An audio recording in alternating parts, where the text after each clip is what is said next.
اس سے پہلے آیت کریمہ کے اندر یہ بات بتائی گئی کہ یہ قرآن متقیوں کے لیے ہدایت ہے، یعنی ہدایت کا فائدہ تقوی شعار بندے ہی اٹھاتے ہیں۔ اب متقی پرہیزگار کون ہے؟ تو اللہ تعالیٰ نے ان کی پہلی صفت بیان فرمائی، الذین یؤمنون بالغیب، جو غیب پہ ایمان رکھتے، بغیر دیکھے ایمان رکھتے ہیں۔ اور دوسری صفت اللہ تعالیٰ ان کی یوں بیان فرماتا ہے، وَيُقِيمُونَ الصَّلَاةَ، اور نماز کو قائم رکھتے ہیں۔ مطلب اللہ تبارک و تعالیٰ خود ارشاد فرما رہا ہے کہ نماز کو قائم رکھتے یہ متقی پرہیزگار بندے ہوتے ہیں، اور متقی پرہیزگار بندوں میں اللہ تعالیٰ جسے چن لیتا ہے اسے ولایت کا منصب عطا فرماتا ہے۔ کوئی بھی ولی بغیر تقوی کے نہیں ہو سکتا۔ ہاں، تقوی اگر کسی کے پاس ہے تو اللہ تبارک و تعالیٰ چاہے تو ولایت دے دے۔ تو متقی پرہیزگار کی ایک صفت نماز کو قائم رکھنا ہے۔ تو اللہ کے اولیاء کرام، اللہ کے نیک بندے، وہ نماز کے بڑے پابند رہتے ہیں۔ بہرکیف نماز کی کیا شان ہے، بس اس کا اندازہ اس طریقے سے لگائیں کہ اللہ تبارک و تعالیٰ نے اکثر تحفے حضرت جبرائیل کو بلا کر کے جو ہے عطا فرمائے، لیکن نماز کا تحفہ اللہ تعالیٰ نے معراج میں اپنے محبوب صلی اللہ علیہ وسلم کو بلا کر کے عطا فرمایا، اور یہ ارشاد فرمایا محبوب جو ہے تعداد اور وقت کے حساب سے اس میں تو کمی ہو جا رہی ہے، لیکن یہ 5 ہے، اس میں 50 کا ثواب ملے گا۔ اس طریقے سے اللہ تعالیٰ نے ثواب کا معاملہ رکھا۔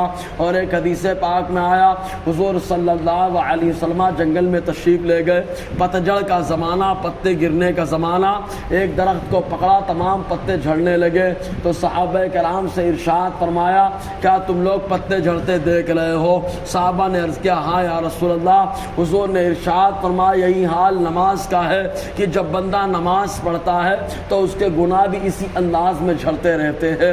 اور ایک موقع پہ آقا علیہ السلام نے فرمایا، یہ بتاؤ اگر کسی کے گھر کے سامنے دریا جاری ہو، نہر بہ رہی ہو، اور وہ دن بھر میں 5 مرتبہ اس میں غوطہ لگائے نہائے، تو کیا اس کے بدن پر کوئی گناہ رہ جاتا ہے؟ صحابہ کرام نے عرض کیا کہ نہیں، بالکل نہیں، ختم ہو جاتا ہے۔ آقا علیہ السلام نے فرمایا، یہی حال نماز کا ہے کہ جو نمازیں پنجگانہ پڑھتا ہے اللہ تعالیٰ اس کے گناہوں کو ختم فرما دیتا ہے۔ تو اللہ تعالیٰ کے نیک بندے متقی پرہیزگار وہ نمازوں کو قائم رکھتے ہیں۔ اب نماز پڑھنا یہ لفظ استعمال نہیں ہوا، نماز قائم رکھتے، اس کی کیا وجہ ہے؟ اس کے کئی نقطے بیان کیے جاتے ہیں۔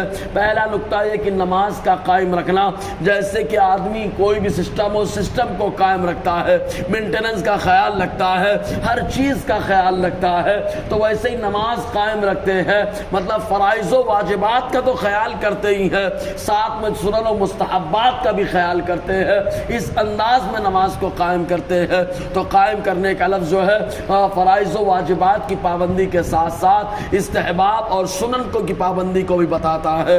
اور مزید یہ کہ نماز قائم کرنا جو یہ لفظ ہے جماعت کی طرف بھی اشارہ کرتا ہے، کہ اگر نماز پڑھنے کا لفظ ہوتا تو ایک آدمی بھی نماز پڑھتا اور 1000 آدمی بھی نماز پڑھتے، لیکن کہا گیا کہ نماز قائم کرو۔ جیسے اگر کہا جائے اینٹ رکھو تو ایک اینٹ رکھنا بھی ایک اینٹ رکھنا ہے، 1000 اینٹ رکھنا بھی اینٹ رکھنا ہے۔ اور اگر کہا جائے دیوار قائم کرو تو سسٹم سے جو ہے اینٹیں رکھی جائیں گی اور ایک ساتھ رکھی جائیں گی، یہ دیوار کا قائم ہونا ہوگا۔ تو ایسے ہی اللہ تبارک و تعالیٰ نے یہ ارشاد فرمایا، نماز کو قائم رکھتے ہیں، مطلب یہ کہ جماعت کے ساتھ نماز پڑھتے ہیں، کیونکہ اکیلے نماز یہ قائم نہیں ہوتی، لیکن جب قائم ہوتی ہے تو 2-4 لوگوں کو لے کے قائم ہوتی ہے۔